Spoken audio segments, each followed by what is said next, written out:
I want to give you guys a bit of a history of ZBrush, so to speak. I'm sure the guys at Pixologic, if you guys are listening to this, there's probably a lot of subtleties, and maybe I'm even getting a few things kind of wrong there, but I feel as if I have intuitively a pretty good idea of what was the core idea of ZBrush there, and I really want to break that down for you guys, because once we understand that, I think that we understand a lot about the idiosyncrasies of the software and how it came to be, you know, because a lot of people, when they think of ZBrush, they complain about the shortcuts, or they just think that it's just very weird, or that it's not even a true 3D program.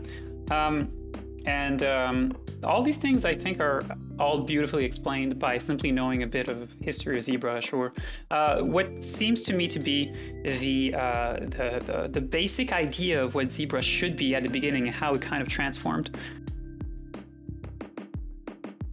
So ZBrush started its life, as far as I can tell at least, ZBrush kind of started its life not as an actual 3D program. This is probably something that you already know about ZBrush. ZBrush is not a true 3D program.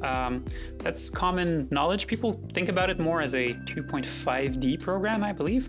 And the way that I like to think about ZBrush is to think about ZBrush as Photoshop with depth. And I'm pretty sure that's how it started its life there. That's kind of what the basic idea was. I'm pretty sure that's what it was. At least that's kind of what I can sort of intuitively glean by sort of looking through the spaces between the features, so to speak, as almost a competitor to Photoshop when you really think about it. It kind of started that way. And the reason why this is simply very obvious to me is because if you open ZBrush right here and you hide this thing that we call the light box here, pretty much once you're at this stage, the thing that you can do is simply start to paint or start to do some brush strokes on the document window here. And this is the default mode of ZBrush. It's not a sculpting, 3D sculpting program. At default, it's actually just a painting program, because you can go in here, you can do these brush strokes, you can change the color of your brush, as you can see, and you can do all sorts of things here. And if you look here, actually, so on the right of the interface, there is here a place that's called Simple Brush, right?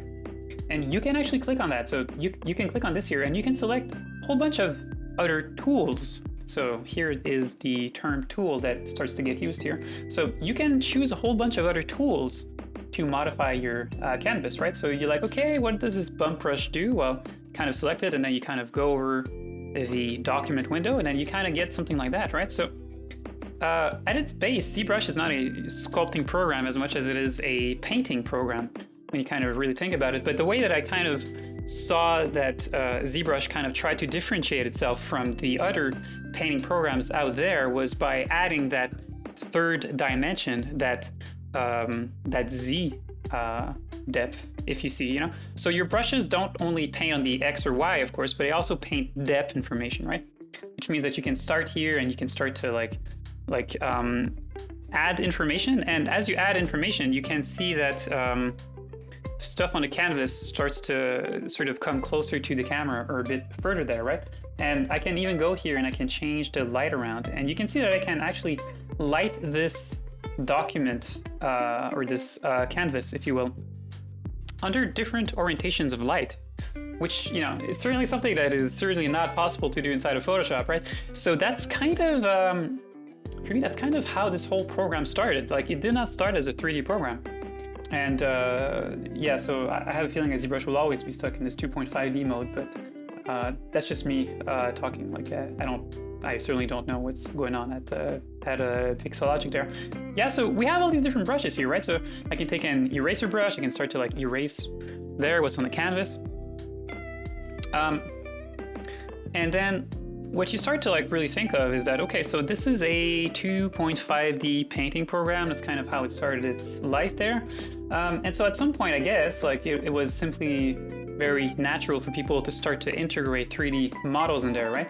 And so the 3D models inside of ZBrush, I guess, started their life as simply other things that you could use and project on your 2.5D canvas or your 2.5D document there, right? So if I take this cylinder here, or if I take this kind of sphere here, right, I can put a bunch of spheres on my canvas, and then I can go back to like a simple brush, and I can kind of start to paint stuff. I can change the alpha that's on that, and I can just, you know, point over the document with those cylinders and those spheres that are now kind of embedded in the data of the document there, right?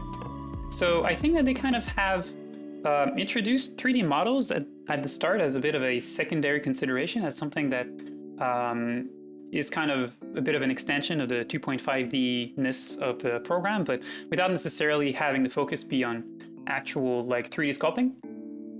And then eventually they were like, okay, so if you can put models like that on the canvas, well, maybe this model isn't quite in the rotation you kind of wanted. Maybe you kind of want to do some basic manipulations with it or something else. Maybe you want to transform it.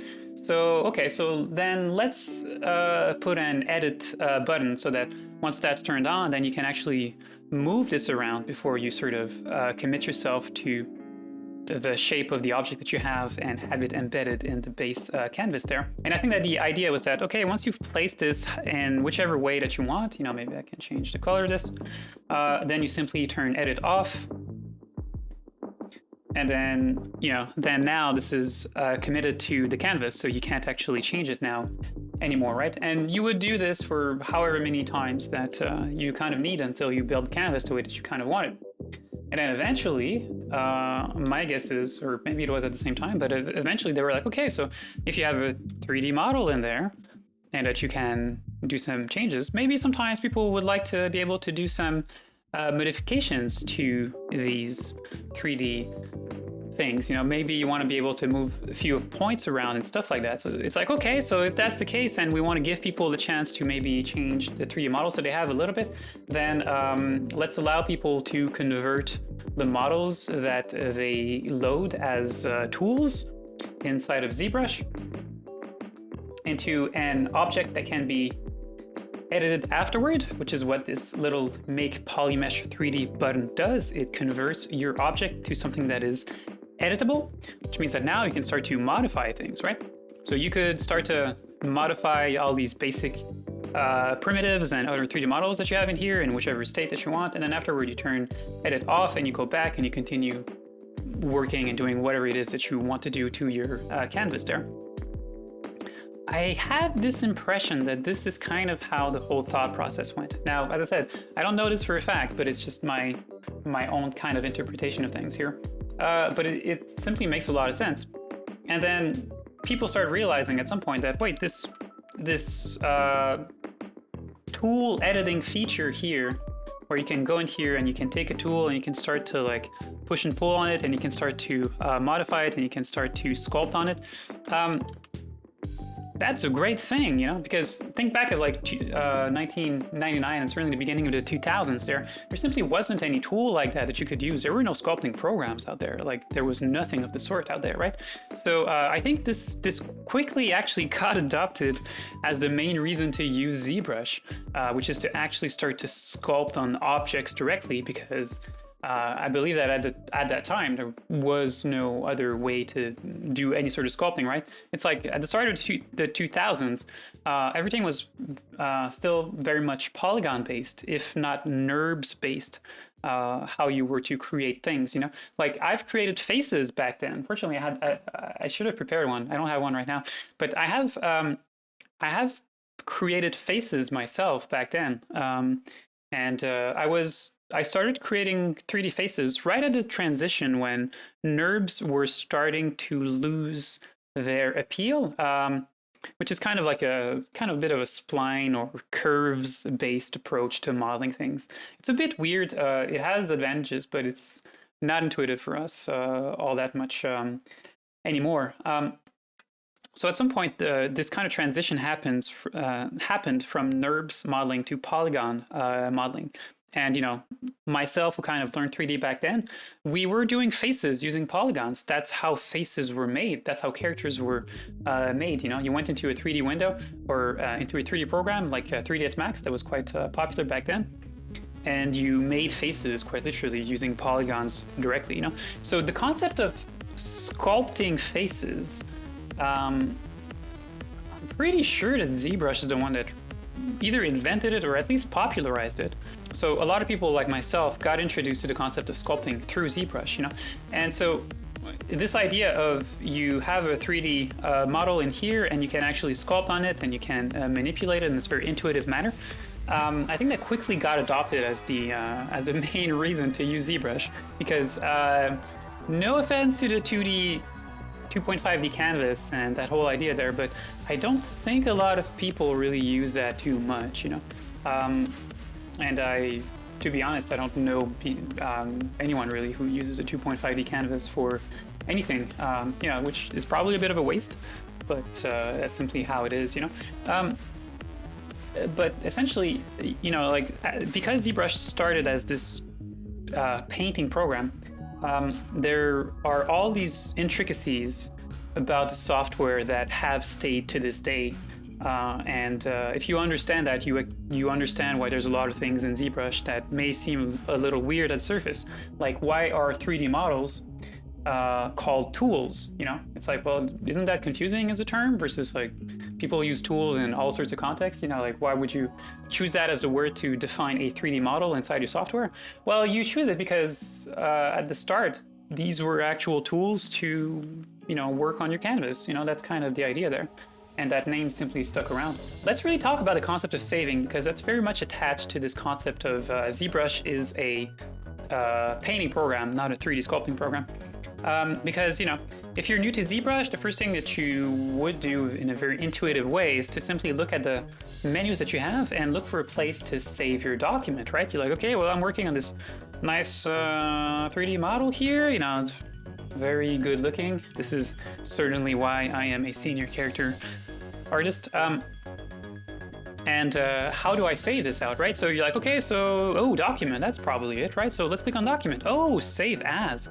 Why don't we do that? So let's save this document and this 3D model that I have right now. Now, right now you do have this pop-up that kind of appears. So that's kind of good that they've put that there, because this used to be a huge point of confusion for people. Because if you do decide to save the document itself, you will be saving that 2.5D canvas document, as opposed to save the 3D tool or the 3D model that we are editing right now. So we could actually do that just for the sake of it, right? Let's do save document, just for the fun of it. Let's call it test document. All right, then we close ZBrush, we relaunch it. And then let's reopen the document so that we can continue working on this particular tool. And so then we're like, okay, so let's open the document we just saved so we can continue working on this tool, right? So you do that, cool, here's our tool. Let's continue sculpting on this nice little 3D model. And then you click here and then, oh, what's going on here? Like, I want to edit this model. And if we look in our tool palette here, it's completely gone. So that is because the document here saves the 2.5D canvas and the information included in the canvas. It does not save your 3D model. This was like a rite of passage when learning ZBrush, especially when learning ZBrush 2. This was a bit of a rite of passage. It's like you cannot say that you have used ZBrush if this hasn't happened to you once, where you save a document when you meant to save a 3D model and then you simply lose the document, or simply you lose the 3D model itself. Yeah, so that's a wrinkle that is very much explained once you know a bit of the history of ZBrush there. So yeah, that's my little history of ZBrush that I wanted to give you guys. And I hope that this at least helps you guys to kind of understand a little bit all the idiosyncrasies about the software there.